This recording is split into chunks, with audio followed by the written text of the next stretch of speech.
Speaking of trade, Japan is already a top export customer of U.S. beef, but there's still untapped market potential. Michelle Rook joins us to look at how the U.S. cattle industry is taking a new approach when it comes to marketing their product to the next generation of consumers. Cattle producers in the U.S. Meat Export Federation hosted a Japanese celebrity chef here in South Dakota to help expand U.S. beef exports in Japan. TV host and chef Rika Yukimasa toured South Dakota cattle operations, including the Kamak Ranch, to learn how U.S. beef is raised. I learned that it's a life learning process to take care of the cattle as well as the pasture and then the grass and everything. And I learned the fact that so many people working in this industry are working so hard and taking care of the land and the cattle, not only for today, but for the next year, for the future.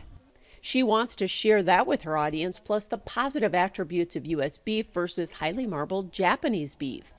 I want to tell the Japanese audience that how we can appreciate American beef in slightly different way from Japanese beef.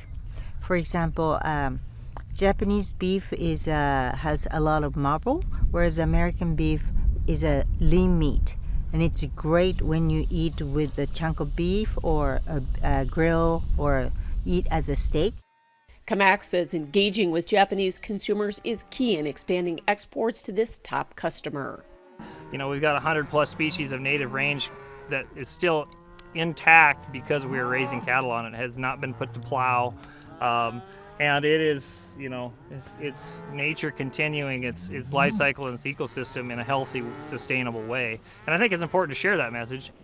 And he recognizes the importance of exports, especially of variety meats, to his bottom line. A high-value market for those cuts is so important because what are we going to do with all the tongue? What are we going to do with all the short ribs? Things like that, the stomach, the tripe, the kidneys, stuff that maybe we don't have a market for domestically, but when we can export, you know, to Egypt or we can export to Japan, you know, short ribs to Korea, things like that. I mean, it's just adding value to us.